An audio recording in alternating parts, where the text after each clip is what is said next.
Shalom bien-aimés, je nous invite à adorer l'Éternel ce dimanche matin avec ce texte d'Isaïe 49, les versets 8 à 13. Le rétablissement d'Israël, ainsi parle l'Éternel. Au temps de la grâce, je t'exaucerai.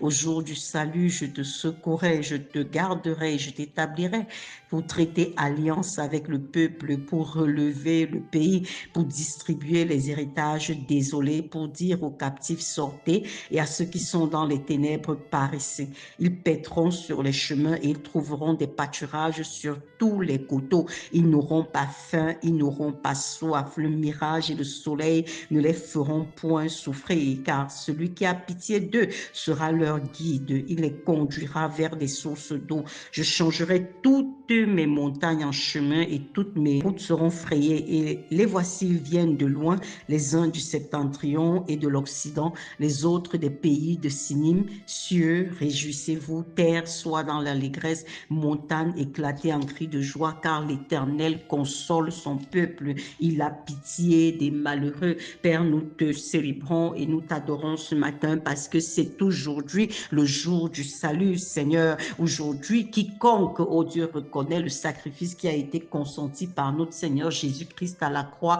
entre dans ton salut, entre dans ta délivrance, entre dans ta libération. Et c'est pour ça que nous venons t'adorer ce matin encore, parce que ce texte qui était au futur, au temps de la grâce, Seigneur, aujourd'hui, nous sommes dans le temps de la grâce. Et pour cela, Seigneur, nous sommes reconnaissants. Nous sommes dans le temps de la grâce. Ça veut dire effectivement que l'œuvre qui devait être accomplie en notre faveur afin que nous soyons réconciliés avec toi, afin que nous ayons la domination sur le péché, la victoire sur Satan et sur les œuvres des ténèbres, cette œuvre a été parfaitement accomplie à la croix et par conséquent, nous pouvons en bénéficier au quotidien, Seigneur, par la reconnaissance de ce qui a été fait en notre faveur. Merci, Seigneur, pour ton secours dont nous sommes témoins au quotidien, Père.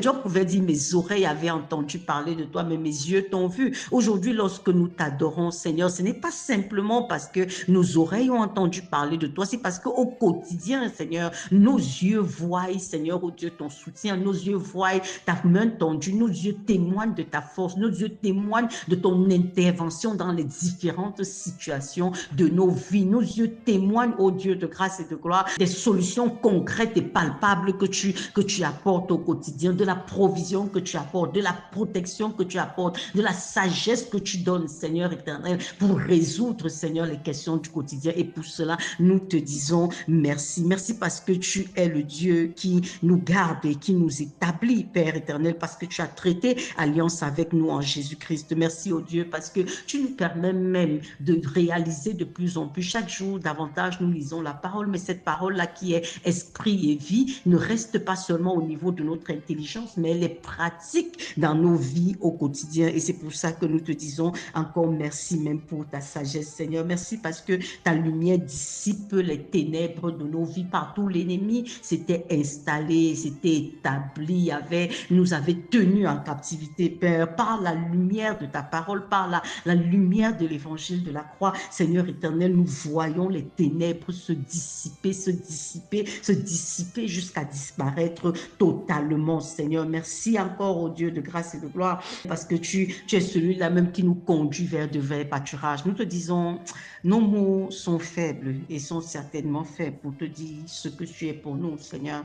Parce que lorsque nous regardons à chaque aspect de nos vies, éternelles des armées, il n'y a aucun où la solution ne se trouve pas en toi. Il n'y a aucun où nous pouvons dire en fait que tu n'es pas capable d'intervenir, tu n'as pas été capable d'apporter la solution. Nous te disons merci parce que tu es le véritable Seigneur, tu es le véritable, tu es celui-là qui a plani, Seigneur, les montagnes de nos vies. Ça veut dire les situations qui semblaient sans issue, les situations compliquées, bien-aimé, ces barrières, ces montagnes, ces murailles au devant de nous. Tu te dis, mais comment est-ce que je vais faire? Comment est-ce est-ce que je vais m'en sortir? Seigneur, tu as toujours été là et tu continues d'être là et tu as dit jusqu'à la fin, tu seras là parce que tu n'es pas le Dieu dont le mandat a une fin, Seigneur. Tu es le Père éternel, Seigneur. Merci encore pour ta consolation. Merci parce que tu n'es pas insensible à nos souffrances. Merci parce que tu nous relèves lorsque nous tombons.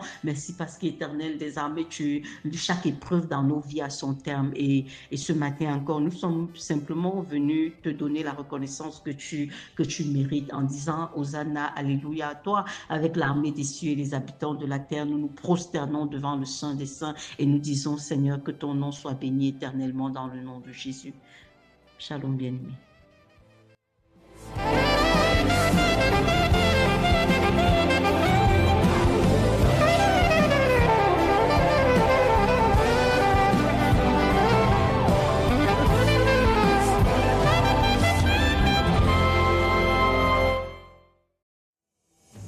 Si cette méditation t'a touché, ne la garde pas pour toi seul. Partage-la avec un proche, un ami ou un groupe d'amis qui a besoin d'entendre cette parole aujourd'hui. Réagis en commentaire par Amen si ce message a fortifié ton cœur ou identifie quelqu'un à qui cette parole ferait du bien. Abonne-toi à la page Méditons ensemble ou contacte-nous au plus 237 653 10 40 99.